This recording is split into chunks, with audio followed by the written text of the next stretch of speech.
അതിന് എൻ്റെ സൈഡിലുള്ളൊരു വേർഷൻ നിങ്ങളെല്ലാവരും കേട്ടിരിക്കണം എന്ന് എനിക്ക് പേഴ്സണലി എനിക്കൊരു ആഗ്രഹമുണ്ട്. സോ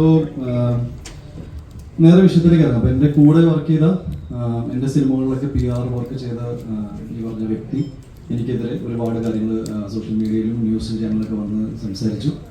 അതിലെനിക്ക് എന്നെ ഏറ്റവും ഡിസ്റ്റർബ് ചെയ്തൊരു കാര്യമാണ് എൻ്റെ സഹപ്രവർത്തകൻ, എൻ്റെ കോ-ആക്ടർ, എൻ്റെ സുഹൃത്ത് എൻ്റെ പേര് വെച്ച് ഈ ഒരു വിഷുവിലേക്ക് ഒരു നിങ്ങളുടെ എല്ലാവരും മീഡിയാസിൻ്റെയൊക്കെ അട്രാക്ഷൻ കൊണ്ടുവരാൻ വേണ്ടി മാത്രം എൻ്റെ ഫ്രണ്ടിൻ്റെ പേര് അവർ യൂസ് ചെയ്തു. പുതിയതായിട്ട് റിലീസ് ചെയ്ത ഒരു സിനിമയുടെ പുള്ളി എഴുതിയ റിവ്യൂ എനിക്ക് ഇഷ്ടപ്പെടാത്തതുകൊണ്ട് ഞാൻ പുള്ളിനെ മർദ്ദിച്ചു. ഇതാണ് ഐ തിങ്ക് ഏറ്റവും കൂടുതൽ മീഡിയയിൽ വന്ന കാര്യം. Bro silence. അപ്പോൾ മീഡിയയിൽ വന്ന കാര്യം ഇതാണെന്ന് ഞാൻ വിശ്വസിക്കുന്നു. എന്നാൽ അതിൻ്റെ ആക്ച്വൽ അവസ്ഥകൾ, that is what is the reason, ഞാൻ എന്തിനാണ് അയാളെ പോയി മീറ്റ് ചെയ്തത്, എന്താണ് സംസാരിച്ചത് എന്നൊക്കെ ഞാൻ പറഞ്ഞുതരാം. ഏകദേശം ഒരു 2 ആഴ്ചത്തോളം മുന്നേ എനിക്കൊരു അൺനോൺ നമ്പറിൽ നിന്നൊരു കോൾ വന്നിരുന്നു. ഈ കോളിൽ എനിക്ക് ഒരു ലേഡിയാണ് എന്നോട് സംസാരിച്ചത്. അൺനോൺ കോൾ ആയതുകൊണ്ട് ഇവർ പറഞ്ഞ കാര്യങ്ങളൊന്നും ഞാൻ അതിന് ഫേസ് വാല്യൂ എടുത്തില്ല. പറഞ്ഞ കാര്യങ്ങൾ ഭയങ്കര ഗ്രീവൻസും ഭയങ്കര ഒരു ക്രിമിനൽ പശ്ചാത്തലമുള്ള കാര്യങ്ങളാണ് എന്നോട് പങ്കുവച്ചത്. എനിക്ക് പരിചയമുള്ള 3-4 പേരുടെ പേരുകൾ ഇവർ എടുത്തു പറഞ്ഞു. ഇതിൽ ഒരു പേര് ഈ പറയുന്ന വിപിൻ്റെയും കൂടിയായിരുന്നു. ഒപ്പം എൻ്റെ വളരെ അടുത്ത സുഹൃത്തായ വേറൊരു സുഹൃത്തിൻ്റെ പേരും കൂടി പറഞ്ഞിരുന്നു. ഈ 2 പേരും ഞാൻ ഇമ്മീഡിയറ്റ്ലി കോൾ ചെയ്ത് സംസാരിച്ചു. ഇങ്ങനത്തെ ഒരു സംസാരം ഉണ്ടായിട്ടുണ്ട്. ഇറ്റ് ഈസ് ഭയങ്കര ക്രിമിനൽ സ്പേസിലുള്ള കാര്യങ്ങളാണ് സംസാരിച്ചത് എന്നോട്.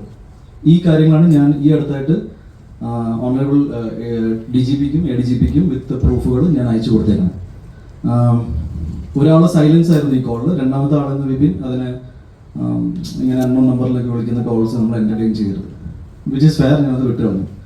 ഒരു 2 ദിവസത്തിൻ്റെ ഗ്യാപ്പിൽ എനിക്ക് പിന്നെയും ഇങ്ങനത്തെ ഒരു അനുഭവം ഉണ്ടായി. എന്നെ ഒരാൾ വിളിച്ച് ഒരുപാട് മോശപ്പെട്ട അനുഭവങ്ങൾ ഉണ്ടായ കാര്യങ്ങൾ എന്നോട് പങ്കുവച്ചു. അത് മലയാള സിനിമയുടെ വളരെ പ്രോമിനൻ്റ് ആയ ഒരു ഫീമെയിൽ സിംഗിങ് ആർട്ടിസ്റ്റ് ആയിരുന്നു.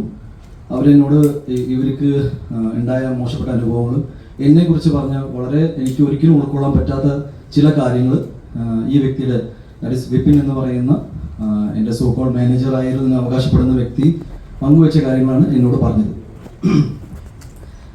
എൻ്റെ സ്വഭാവം വെച്ച് ഞാൻ ജെനുവിൻലി ഫസ്റ്റ് ഫോൺ കോൾ ഇയാൾക്ക് തന്നെയാണ് വിളിക്കാറ്. ഞാൻ അങ്ങനെ ക്രോസ് ചെക്ക് ചെയ്യാനോ മറ്റും നിൽക്കാറില്ല.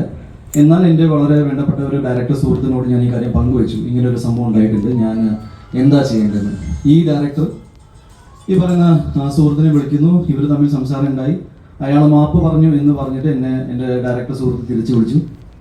ഉണ്ണി നേരിട്ട് പോയി സംസാരിക്കണം, ഈ ഇഷ്യൂ ഇവിടെ തന്നെ സോൾവ് ചെയ്യണമെന്ന് പറഞ്ഞു. ഇതിൻ്റെ ഭാഗമായിട്ടാണ് ഞാൻ ഈ പറഞ്ഞ ഇഷ്യൂ ഉണ്ടായ സ്ഥലത്തേക്ക് ഞാൻ പോകുന്നത്.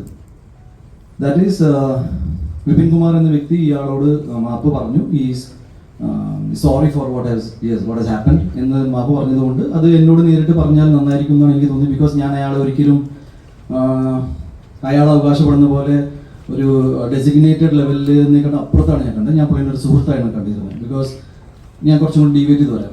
2018 ആദ്യമായിട്ട് ഉണ്ണിമുന്നൻ ഫിലിംസ് എന്ന സിനിമയുടെ പ്രൊഡക്ഷൻ കമ്പനിയുടെ ഒരു തോട്ട് വന്നത് ഫോർ ദ മൂവി മേപ്പടിയാൻ. ഇനി മേപ്പടിയൻ്റെ സംബന്ധിച്ച് 2018 തുടങ്ങിയിട്ടുണ്ടെങ്കിലും ഈ സിനിമ അവസാനിച്ച് വന്നപ്പോഴേക്കും 2021 ആയി.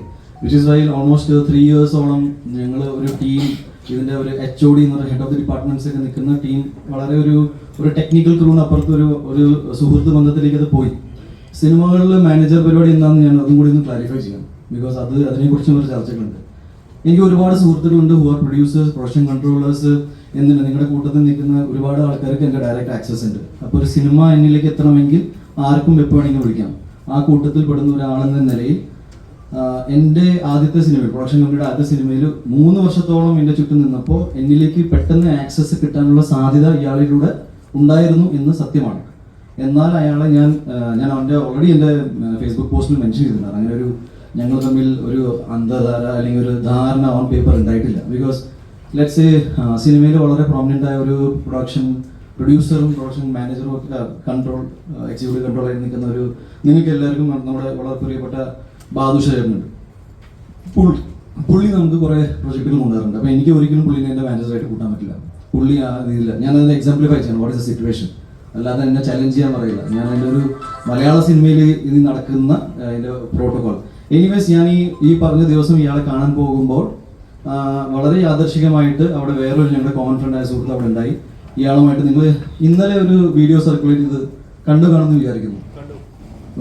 അതിൽ വളരെ മാന്യമായിട്ടാണ് ഞാൻ സംസാരിച്ചുകൊണ്ടിരുന്നത്. അതിൽ വേറെ നിങ്ങളെല്ലാവരും അല്ലെങ്കിൽ ഒരുപാട് മീഡിയാസ് അല്ലെങ്കിൽ കുറേ പേര് ആൻറ്റിസിപ്പേറ്റ് ചെയ്യുന്ന അടി ഉണ്ടായിട്ടില്ല. ഇതൊരു അടി കേസായിട്ട് എടുക്കാൻ ബുദ്ധിമുട്ടുണ്ട്. ബിക്കോസ് അടി ഉണ്ടായിട്ടില്ല. ഞാൻ ആവർത്തിച്ചുകൊണ്ട് പറയാണ്, ആസ് എ വ്യക്തി എന്ന നിലയിൽ ഞാൻ ഇതുവരെ എൻ്റെ 22-ാം വയസ്സിലും 21-ാം വയസ്സിലും കണ്ട ആൾക്കാർ ഇവിടെ ഈ കൂട്ടത്തിലുണ്ട്. ചേട്ടാ, നമ്മൾ ആദ്യം പരിചയപ്പെടുമ്പോൾ എനിക്ക് 21 വയസ്സാണ്. ഇന്നിപ്പോൾ എനിക്ക് 38 ആവും. ഞാൻ പറഞ്ഞു തന്നെ, ഞാൻ നുണ പറയാറില്ല. മാത്രമല്ല, എനിക്ക് ചെയ്ത കാര്യങ്ങൾ സമ്മതിക്കാനും മടിയില്ല. അന്ന് ഉണ്ടായ കാര്യങ്ങൾ ഇത്രയേ ഉള്ളൂ. ഇയാളെ വരുന്നു, ഞാൻ ഒന്നുകൂടി റിപ്പീറ്റ് ചെയ്യാം, ഇയാളെ വരുന്നു. പുള്ളി ചെയ്ത കാര്യങ്ങൾ നമുക്ക് പുറക്കാൻ പറ്റാത്ത കാര്യങ്ങളായതുകൊണ്ട് ഒരു സുഹൃത്ത് എന്ന നിലയിൽ എനിക്ക് അറിയണമെന്നുണ്ടായിരുന്നു എന്ത് അവസ്ഥയിലാണ് ഇയാൾ ഇത്രയും മോശപ്പെട്ട കാര്യങ്ങൾ നമ്മളെക്കുറിച്ച് സംസാരിക്കുന്നത്. എൻ്റെ സുഹൃത്തായ മറ്റു ഡയറക്ടർ പറഞ്ഞു ഇയാൾ ഓൾറെഡി അപ്പോളജറ്റിക് ആണെന്ന്. ഒരു ഹീറ്റഡ് ആർഗ്യുമെൻ്റിൻ്റെ ഭാഗമായിട്ട് ഇയാളോട് കൂളിംഗ് ക്ലാസ് എന്ന് വെച്ചാൽ ഞാനിപ്പോൾ ഇവിടെ നിങ്ങളുടെ മുന്നിൽ കൂളിംഗ് ക്ലാസ് ഇരുന്ന് സംസാരിച്ച് കഴിഞ്ഞാൽ you will feel insulted. Because ഞാനൊരു സീരിയസ് കാര്യം സംസാരിക്കാൻ വരികയാണ്. നിങ്ങൾ ആ സൈക്കോളജിക്കൽ സാധനം മനസ്സിലാക്കുമെന്ന് ഞാൻ വിചാരിക്കുന്നു. എനിവേസ്, ഒരു ഹീറ്റഡ് ആർഗ്യുമെന്റ് ഞാൻ ഈ കൂളിംഗ് ക്ലാസ് വലിച്ചെറിഞ്ഞു. സത്യമാണ്. പുള്ളി പേടിച്ചിട്ട് കുറച്ച് നേരത്തിന് ഞാൻ കരഞ്ഞിട്ട് പുള്ളി മാപ്പ് പറഞ്ഞ് പോയി. ആ കൂട്ടത്തിൽ അവിടെ ഉണ്ടായ ഞങ്ങളുടെ വളരെ കോമൺ ആയ ഒരാൾ, പുള്ളിക്ക് ഈ വിഷയം എന്താണെന്ന് പോലും അറിയാത്ത ഒരാളാണ്. അത് പോലീസിൻ്റെ അടുത്ത് മൊഴി പറഞ്ഞിട്ടുണ്ട്. പുള്ളി പറഞ്ഞ മൊഴിയിൽ ഞാൻ മനസ്സിലാക്കുന്നത് സത്യസന്ധമായിട്ട് പറഞ്ഞ കാര്യങ്ങളാണ്. ഒരു കുറ്റം ഇയാളുടെ ഭാഗത്ത് നിന്നായിട്ടുണ്ട്. അത് പുള്ളി സമ്മതിച്ചു. അത് ഉണ്ണിയോട് ഞാൻ ആകെ ചോദിച്ചത് ഒരു റിട്ടേൺ അപ്പോളജിയാണ്. എന്താണെന്ന് വെച്ചാൽ ഇതിൽ ഉണ്ടായ പ്രോബ്ലംസ് എല്ലാം എനിക്ക് ഭാവിയിൽ ബുദ്ധിമുട്ടുണ്ടാക്കുന്ന പ്രോബ്ലംസ് ആണ്. അപ്പോൾ എന്നെ ഇതിൽ നിന്ന് ഒഴിവാക്കി തരണം എന്ന് മാത്രമാണ് പറഞ്ഞത്. മാത്രമല്ല, ഇനി അങ്ങോട്ട് നമുക്ക് മുന്നോട്ട് ഒരുമിച്ച് വർക്ക് ചെയ്യാൻ പറ്റില്ല. ബിക്കോസ് ഒരു ടെക്നീഷ്യൻ ലെവലിൽ മാത്രമല്ല, ഒരു വ്യക്തി എന്ന നിലയിൽ എനിക്ക് പുള്ളിയോടൊപ്പം വർക്ക് ചെയ്യാൻ ബുദ്ധിമുട്ടാണ്. എന്നാൽ ഇതൊരു പബ്ലിക് ഡൊമൈനിൽ പോയിട്ട് പുള്ളിനെ ഡിഫെയിം ചെയ്യാനോ മറ്റൊരു കാര്യം ചെയ്യാനോ നമ്മൾ നിൽക്കുന്നുണ്ടായിരുന്നു. ബിക്കോസ് ഞങ്ങളെല്ലാവരും സുഹൃത്തുക്കളാണ് ആയിരുന്നു എന്ന് പറയാം. ഒരു വൈകുന്നേരം ആയപ്പോഴേക്കും ഇതിൽ വളരെ ബുദ്ധിമുട്ടുണ്ടാക്കുന്ന കാര്യം എന്ന് വെച്ചാൽ ഒരുപാട് പേര്, എന്നെ വ്യക്തിപരമായിട്ട് അറിയുന്ന ഒരുപാട് പേര് ഈ ഇഷ്യൂ മറിച്ചിട്ട് വേറെ കൂടി കാര്യം പറയാം. ഓൾറെഡി ഒരു ഫീമെയിൽ സിനി ആർട്ടിസ്റ്റിനെ കുറിച്ച് പറഞ്ഞു കഴിഞ്ഞു. ഓൾറെഡി എനിക്ക് തോന്നുന്നു ഒരു 2-3 മാസം മുന്നേ തന്നെ വളരെ പോപ്പുലറായ വേറെ ഫീമെയിൽ സിനി ആർട്ടിസ്റ്റ് FFKയിലോ എവിടെയോ ഒരു കംപ്ലൈൻറ്റ് ഇയാൾക്കെതിരെ എതിരെ ഉണ്ട്. ഇതൊരു റിപ്പീറ്റഡ് ഒഫൻസ് ആണ്. എന്ന് വെച്ചാൽ ഞാൻ പറഞ്ഞു വന്നത് ഫേസ് വാല്യൂവിൽ ഒരാൾ പറഞ്ഞ കാര്യങ്ങൾ, ദാറ്റ് ഈസ് എൻ്റെ അടുത്ത സുഹൃത്തായ ടോയിനോടെ പേര് പറഞ്ഞിട്ട് ഞാൻ ഇയാളുടെ സിനിമയെ മോശപ്പെട്ട രീതിയിൽ സംസാരിച്ച് അടിച്ചു എന്ന് പറഞ്ഞാൽ ഇത് കംപ്ലീറ്റ്ലി ഒറിജിനൽ ഇഷ്യൂന്ന് ട്രാക്ഷൻ മാറ്റാൻ വേണ്ടി മാത്രം ഉണ്ടാക്കിയൊരു കഥയാണ്. എൻ്റെ പ്രോബ്ലം എന്താണെന്ന് വെച്ചാൽ ആക്ച്വൽ ഇഷ്യൂ ആരും ഇതുവരെ ഡിസ്കസ് ചെയ്തിട്ടില്ല. ഞാൻ എന്തിനാണ് ഇയാളോട് സംസാരിക്കാൻ പോയത്, എന്താണ് എനിക്ക് ഇഷ്യൂ ഉണ്ടായത്. എനിക്ക് തോന്നുന്നു ഞാൻ ഒരാളുമായിട്ട് വഴക്കുണ്ടാക്കുന്നതിൽ ഒരു ന്യൂസ് വാല്യൂ ഇല്ലാത്തതുകൊണ്ട് ഡെഫിനറ്റ്ലി ഒരു 2 താരങ്ങൾ തമ്മിൽ ഫൈറ്റ് ഉണ്ടാക്കി കഴിഞ്ഞാൽ കുറച്ചും കൂടി രസകരമായിരിക്കും. ഞാൻ മനസ്സിലാക്കിയത് ഇയാൾക്ക് ഏതെങ്കിലും രീതിയിൽ നമുക്ക് ലീഗലി ഫൈറ്റ് ചെയ്യണം, അല്ലെങ്കിൽ ഈ സോഷ്യൽ മീഡിയയിൽ ഇരുന്നിട്ട് എൻ്റെ വ്യക്തി ജീവിതത്തെക്കുറിച്ചും എൻ്റെ മാനസികാവസ്ഥയെക്കുറിച്ചും എൻ്റെ സിനിമാ ജീവിതത്തെക്കുറിച്ചും ഞാൻ വ്യക്തിയെക്കുറിച്ചും ഇങ്ങനെ നോൺ സ്റ്റോപ്പ് ഡിഫെയിം ചെയ്യാനുള്ള കാര്യങ്ങൾ എന്താണെന്ന് എനിക്ക് മനസ്സിലായിട്ടില്ല. ഇതുവരെ ഒരു ഇഷ്യൂ എന്താണെന്ന് പുള്ളി അഡ്രസ്സ് ചെയ്തിട്ടില്ല. ഞാൻ പറഞ്ഞു വന്നത് കംപ്ലീറ്റ്ലി ഫാബ്രിക്കേറ്റഡ് ആണ്. പറഞ്ഞ ഓരോ കാര്യങ്ങളും ഞാൻ നിഷേധിക്കുന്നു. എന്നെ സംബന്ധിച്ച് നടന്ന കാര്യങ്ങൾ ഇതാണ്. ഇതൊരു വളരെ മോശപ്പെട്ട കാര്യം പുള്ളിയുടെ ഭാഗത്ത് നിന്ന് ഉണ്ടായതുകൊണ്ട് അത് വിത്ത് പ്രൂഫ് പിടിക്കപ്പെട്ടു. ഇനി ഞാൻ ഈ പറയുന്ന ആൾക്കാർ ആരാണ്, ചുമ്മാ നിങ്ങളുടെ മുന്നിൽ ഒരു മലയാളം ഫിലിം ഇൻഡസ്ട്രിയിലെ ടോപ്പ് എന്താ പറയുക ഏറ്റവും പ്രോമിനൻ്റ് ആയ ഹീറോയിൻസിൻ്റെ പേര് വെച്ചിട്ട് ഞാൻ അവിടെ നിന്ന് ഇറങ്ങി പോകുന്നില്ല. നിങ്ങൾക്ക് വേണമെങ്കിൽ ഇവിടെ ഇരുന്നിട്ട് അമ്മ അസോസിയേഷനിലേക്കും FFKയിലേക്കും ഫോൺ വിളിച്ച് ചോദിക്കാം ഇങ്ങനത്തെ പരിപാടി ഉണ്ടായിട്ടുണ്ടോ എന്ന്. ഞാൻ ഇപ്പോഴും പറയാണ്, you can cross check right now. ഒരു കാര്യം കൂടി എനിക്ക് നിങ്ങളുടെ വളരെ സാർ, നിങ്ങളൊരു പോലീസ് സ്റ്റേഷനിൽ വിളിച്ചിട്ട് ഒരു ഫോൺ കോളൊക്കെ ഹൈദർ സാർ നിങ്ങളൊരു പോലീസ് സ്റ്റേഷനിൽ വിളിച്ചു, ഒരു പോലീസ് ഓഫീസറിൻ്റെ വോയിസൊക്കെ പുറത്തു വിട്ടു. അങ്ങനെ പുറത്തു വിടാൻ പറ്റുമെന്ന് എനിക്കറിയില്ല. പക്ഷെ ഇന്ന് എനിക്ക് ബെയില് പോലും എടുക്കേണ്ട ആവശ്യം ഉണ്ടായിരുന്നില്ല ഈ കേസിൽ. അത് എന്തുകൊണ്ടെന്ന് വെച്ചാൽ ആ വീഡിയോയിൽ എല്ലാവരും പലതും കണ്ടു കാണും. ഒന്നും ഇല്ലാത്തതുകൊണ്ടാണ് ഞാൻ ചോദിക്കുന്നത്. ഒരു വിഷയം പോലും അറിയാതെ ഇങ്ങനെ അതൊരു പോലീസ് ഓഫീസർ ആയിരുന്നു എന്ന് പോലും എനിക്ക് സംശയം ഇപ്പോൾ. ബിക്കോസ് അങ്ങനെ പോലീസ് ഓഫീസർ ആണെങ്കിൽ ഇല്ലാത്ത കാര്യങ്ങൾ ഇവിടുന്ന് കണ്ടു എന്നാണ് ഞാൻ ചോദിക്കുന്നത്. ബിക്കോസ് എൻ്റെ എക്സ്പ്ലനേഷൻ ഞാൻ നേരത്തെ പറഞ്ഞിരുന്നു. ഈ കൂളിംഗ് ഗ്ലാസ് വലിച്ചെറിയുന്ന കഥ ഞാൻ നേരത്തെ പറഞ്ഞതാണ്. ചെയ്ത കാര്യം സമ്മതിക്കാൻ എനിക്കൊരു മടിയില്ല. ഒരു ബേസിക് റീസർച്ച് എന്നൊരു സാധനം ഉണ്ടല്ലോ. ദാറ്റ് ഈസ് നിങ്ങൾ ഒരു വ്യക്തിനെ ഇങ്ങനെ പബ്ലിക്കലി കില്ല് ചെയ്യുന്ന രീതിയിൽ എനിക്ക് മനസ്സിലായില്ല. ബിക്കോസ് എനിക്ക് നിങ്ങളിൽ നിന്ന് ചില പ്രതീക്ഷകളുണ്ടായിരുന്നു. എന്തുകൊണ്ടെന്ന് വെച്ചാൽ ഈ പുള്ളി ഫെഫ്കയിൽ മെമ്പർ പോലും അല്ല. ഒരു ബേസിക് റീസെർച്ചിന്റെ ഭാഗമായിട്ട് എല്ലാ ഇന്റർവ്യൂസിലും ഫെഫ്കയിൽ മെമ്പറാണ് പറയുന്ന ബ്ലേറ്റന്റ്ലി നുണ പറയുന്ന ഒരാളുടെ വാക്കുകൾ കേട്ടിട്ട് നിങ്ങൾ, എനിക്കറിയില്ല, എനിക്ക് ഈ നടനെ വിളിക്കേണ്ടി വന്നു.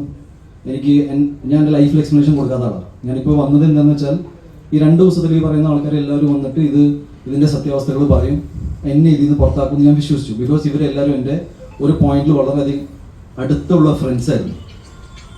ഇതാരും ചെയ്യാത്തതുകൊണ്ടും ഇതിൽ കേസ് എന്താണെന്ന്, ബിക്കോസ് നിങ്ങളെല്ലാവരും എടുക്കുന്ന ന്യൂസ് തന്നെയാണ് ഞാനും കേട്ടുകൊണ്ടിരിക്കുന്നത്. എൻ്റെ ഒറ്റ കോൺഫിഡൻസ് എന്ന് വെച്ചാൽ ഞാൻ ഇയാളെ തൊട്ടിട്ടില്ല. സംസാരം ഉണ്ടായിട്ടുണ്ട്, സംസാരം വളരെ ഇമോഷണൽ ആയിരുന്നു, ഞാൻ വളരെ വിഷമത്തിലായിരുന്നു. അവിടെ നിൽക്കുന്ന ആള് പോലീസിൻ്റെ അടുത്ത് മൊഴിയും കൊടുത്തിട്ടുണ്ട്, സംസാരിച്ചിട്ടുണ്ട്. ഞാൻ പറഞ്ഞു വന്നത്, ഇങ്ങനെ ഒരാളെ ജസ്റ്റ് മേ ബി നിങ്ങളുടെ കൂട്ടത്തിൽ നിന്നൊരു ആളായതുകൊണ്ടും PR ചെയ്യുന്ന ഒരു ആൾ, നിങ്ങളെല്ലാവരും PR ഏജൻസീസും റിപ്പോർട്ടിങ്ങും എല്ലാം ചെയ്യുന്ന ഒരാളായതുകൊണ്ടാണോ ഇങ്ങനെ? ഞാൻ ഉണ്ണിമുകുന്ദൻ ഇങ്ങനെ ഒരു വ്യക്തിയാണ്. ഞാൻ ഉണ്ണിമുകുന്ദനെ കുറിച്ച് കുറച്ച് കാര്യങ്ങൾ പുള്ളി ചൂണ്ടിക്കാണിച്ച ചില കാര്യങ്ങൾ ഞാൻ പറഞ്ഞുതരാം. എൻ്റെ സ്വഭാവത്തിൻ്റെ പ്രശ്നം എന്താണ്? എൻ്റെ സ്വഭാവത്തിൻ്റെ പ്രശ്നം ഞാൻ ആരോട് എന്ത് ചെയ്തു എന്നാണ് ഈ പറയുന്നത്. എൻ്റെ വ്യക്തി ജീവിതത്തിൽ ഉണ്ടായ എല്ലാവർക്കും, സാധാരണ ഒരു മനുഷ്യൻ്റെ ജീവിതത്തിൽ ഉണ്ടാകുന്ന പ്രശ്നങ്ങൾ എനിക്ക് വേറെ രീതിയിൽ വന്നു. ഞാനത് ഫേസ് ചെയ്തു. ഞാൻ കേരളത്തിൽ നിന്ന് തന്നെ, നിങ്ങൾ പറയുന്ന സമയത്ത് ഞാൻ കോടതിയിലും പോയിട്ടുണ്ട്, മീഡിയയുടെ മുന്നിൽ വന്നിട്ടുണ്ട്, ഓരോ ചോദ്യത്തിന് ഉത്തരം തന്നിട്ടുണ്ട്. ഞാൻ എവിടെയാണ് ഓടിപ്പോയത്? എന്താണ് എൻ്റെ ലൈഫിലുണ്ടായ പ്രശ്നങ്ങൾ? വേറെ ഐ ഡോണ്ട് നോ റിയലി. ഞാൻ ടു ബി ഓണസ്റ്റ്, ഇത് കേസായിട്ട് മുന്നോട്ട് പോകുന്നുണ്ട്. ഞാൻ പൂർണ്ണമായിട്ട് പിന്തുണ കേസിനും ഇതിൻ്റെ ഇൻവെസ്റ്റിഗേഷൻ്റെ ഭാഗമായിട്ട് നടക്കുന്ന എല്ലാ കാര്യങ്ങൾക്കും ഞാൻ കൊടുക്കും. അതുപോലെ തന്നെ അമ്മ അസോസിയേഷനും ഫെഫ്കയുടെ സൈഡിൽ നിന്നുണ്ടാകുന്ന മീറ്റിങ്ങിൽ ഞാൻ പങ്കെടുക്കും. എനിക്ക് പറയാനുള്ളത് ഇത്രയേ ഉള്ളൂ, വളരെ റോങ് കാര്യങ്ങളായിരുന്നു. മലയാള സിനിമയുടെ ചരിത്രത്തിൽ ആദ്യമായിട്ടായിരിക്കും ഇങ്ങനെ ഒരു സംഭവം നടക്കുക. ഞാനിങ്ങനെ പണ്ട് കേട്ടിട്ടുണ്ട്, പക്ഷെ ഇങ്ങനെ നടന്മാരെ തമ്മിൽ തല്ലിപ്പിച്ച് അത് ഒരു ഫാബ്രിക്കേറ്റഡ് വാർത്തയാണെന്ന് അറിഞ്ഞിട്ടും. ഇനി എൻ്റെ ഇതിൽ ഏറ്റവും വലിയ സങ്കടകരമായ കാര്യം എന്ന് വെച്ചാൽ, ഇതിൽ എൻ്റെ ഒരുപാട് സുഹൃത്തുക്കൾക്ക് ഇത് ടൊവിനോ മാറ്റർ വളരെയധികം ഫേക്ക് ആണെന്ന് അറിയാം. എല്ലാവർക്കും അറിയാം, ഇതിൽ ഇൻവോൾവ് ആയ എല്ലാവർക്കും അറിയാം. ആരും അത് സമ്മതിക്കുന്നില്ല. ബിക്കോസ് അത് എന്നോടുള്ള വ്യക്തി വൈരാഗ്യം, ഇയാളുടെ മാറ്ററിൽ അത് ഉപയോഗിച്ചോ. എനിക്ക് അതിൻ്റെ റീസൺസ് കേട്ടിട്ട് നിങ്ങളുമായിട്ട് പങ്കുവയ്ക്കാൻ പോലുള്ള മാറ്റർ പോലും അല്ല എന്നാണ് ഞാൻ വിശ്വസിക്കുന്നത്. ഞാൻ ആ ഡിഗ്നിറ്റി മെയിൻറ്റെയിൻ ചെയ്യുന്നത് ആസ് എൻ ഇൻഡിവിജ്വൽ.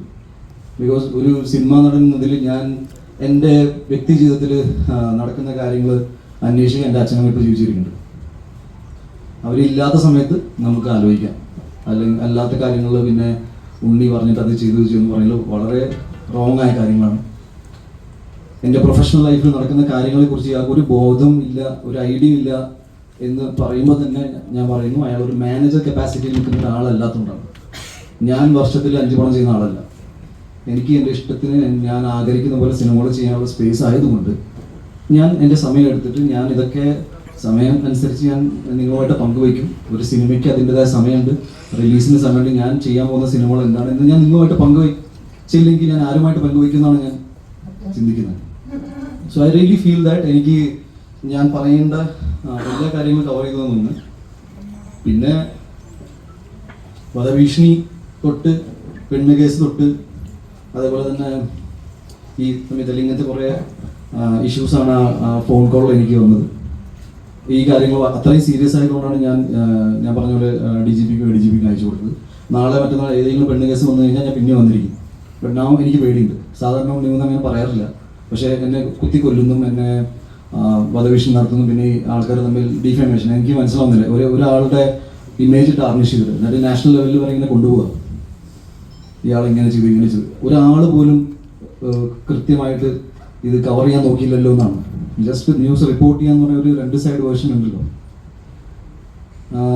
വേറെ ഒന്നുമില്ല, ഇത്രയേ ഉള്ളൂ. നിങ്ങൾക്ക് ഞാൻ ഈ പറഞ്ഞ ഏത് കാര്യത്തിലും എവിടെ വേണമെങ്കിലും ക്രോസ് ചെയ്യാം. മേ ബി ഫെഫ്കയുടെ മെമ്പർഷിപ്പിന് വേണ്ടിയിട്ട് ഈ ഇഷ്യൂ തുടങ്ങിയ സമയത്ത് എനിക്ക് തോന്നുവാണെങ്കിലും ഒരു 4 ദിവസത്തിന് മുന്നേ പുള്ളി ആപ്ലിക്കേഷൻ കൊടുത്ത് കാണും, പുള്ളിയുടെ ഒരു സെറ്റപ്പ് വെച്ചിട്ട്. അതർവൈസ് ആയി തോന്നുന്നു. പിന്നെ ഇതിൽ നിങ്ങൾക്ക് ഏതെങ്കിലും രീതിയിൽ ചോദ്യങ്ങൾ ചോദിക്കണമെങ്കിൽ ഒരു 4-5 ചോദ്യങ്ങൾ ചോദിക്കാം. ബിക്കോസ് വേറെ പ്രത്യേകിച്ച് എനിക്ക് കേസായിട്ട് കിടക്കുന്നതുകൊണ്ട് ഇതിൽ കൂടുതൽ സംസാരിക്കാൻ പറ്റുമെന്ന് അറിയില്ല. ബാക്കി ഞാൻ പറഞ്ഞ കാര്യങ്ങൾ പൂർണ്ണമായിട്ട് ഞാൻ ഹോൾഡിംഗ് കൊണ്ട് തീർന്നു. ഞാൻ ഇയാളെ അടിച്ചിട്ടില്ല. ഞാൻ വേറെ നടനെക്കുറിച്ച് അയാളുടെ സിനിമയെക്കുറിച്ച് സംസാരിക്കാനുള്ള സ്പേസിൽ ഉണ്ടായിരുന്നില്ല. ടൊവിനോയെ കുറിച്ച് ഞാൻ അങ്ങനെ ഒന്നും പറയില്ല. എനിക്കങ്ങനെ പറയേണ്ട ആവശ്യമില്ല. വളരെ അടുത്ത സുഹൃത്തുക്കളാണ് ഞങ്ങൾ. എല്ലാ സിനിമകളും വരുന്ന എല്ലാ സിനിമകളും പ്രൊമോട്ട് ചെയ്യുന്ന ആളാണ്. നിങ്ങളെല്ലാവരും ഈ ഓരോ പോസ്റ്റേഴ്സൊക്കെ അയച്ചു തരുമ്പോൾ ഞാൻ അഭിനയിക്കാത്ത സിനിമകൾ പ്രൊമോട്ട് ചെയ്യാറുണ്ട്. ഞാൻ തമിഴിൽ നിന്ന് വരുന്ന എൻ്റെ സുഹൃത്തുക്കളെ സിനിമ പ്രൊമോട്ട് ചെയ്യുന്നുണ്ട്. എൻ്റെ സിനിമകൾ എൻ്റെ ഫ്രണ്ട്സ് പ്രൊമോട്ട് ഞാൻ അങ്ങോട്ട് ചോദിക്കാറില്ല, പക്ഷെ ചെയ്യാറുണ്ട്. അപ്പോൾ ഇൻഡസ്ട്രി വളരെ സ്മൂത്തായിട്ട് പോകുന്ന സമയത്ത് സ്വന്തം കാര്യങ്ങൾക്ക് വേണ്ടി ഇത്രയും മോശപ്പെട്ട രീതിയിൽ ഞാൻ ഇതിന് വളരെ third rate PR so called PR അല്ല, ഇത് ഭയങ്കര പേഴ്സണൽ വെഞ്ചൻസ്. ഞാൻ നിങ്ങളെല്ലാവരും അതിൽ ഉൾപ്പെടുത്താൻ ആഗ്രഹിക്കുന്നില്ല.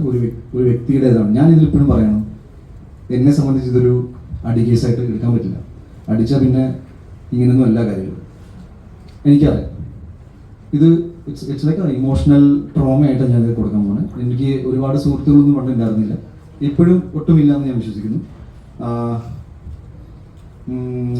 ഞാൻ ഈ മലയാള സിനിമകൾ ചെയ്തുകൊണ്ട് പോകുന്ന ഒരാളാണ്. ഇതിലിപ്പോൾ ഭയങ്കരമായ ഒരു ഒന്നുമില്ല. എല്ലാവരും പോലെ സ്ട്രഗിൾ ചെയ്ത് വന്നു. ഞാൻ ഒരിക്കലും എൻ്റെ സ്ട്രഗിൾ സ്റ്റോറീസ് പറഞ്ഞിട്ട് സിമ്പതി മേടിക്കുന്ന ആളുമല്ല. ഏതെങ്കിലും പെർട്ടിക്കുലർ പോയിന്റിൽ കുറച്ചും കൂടി ഇമോഷണൽ ആയിട്ട് ആരെങ്കിലും എന്തെങ്കിലും ചോദിച്ചു കഴിഞ്ഞാൽ എൻ്റെ പേഴ്സണൽ ജീവിതത്തിലെ ചില കാര്യങ്ങൾ ഞാൻ പറഞ്ഞു പോയിട്ടുണ്ട്. അല്ലാതെ ഞാനിങ്ങനെ ഇരുന്ന് ഞാൻ അവിടുന്ന് ഗുജറാത്തിൽ നിന്ന് വണ്ടി കയറി വന്നു എന്ന് പറയുന്നത് എനിക്കിഷ്ടമല്ല. ഒരു വ്യക്തിയുടെ ജീവിതത്തിൽ പല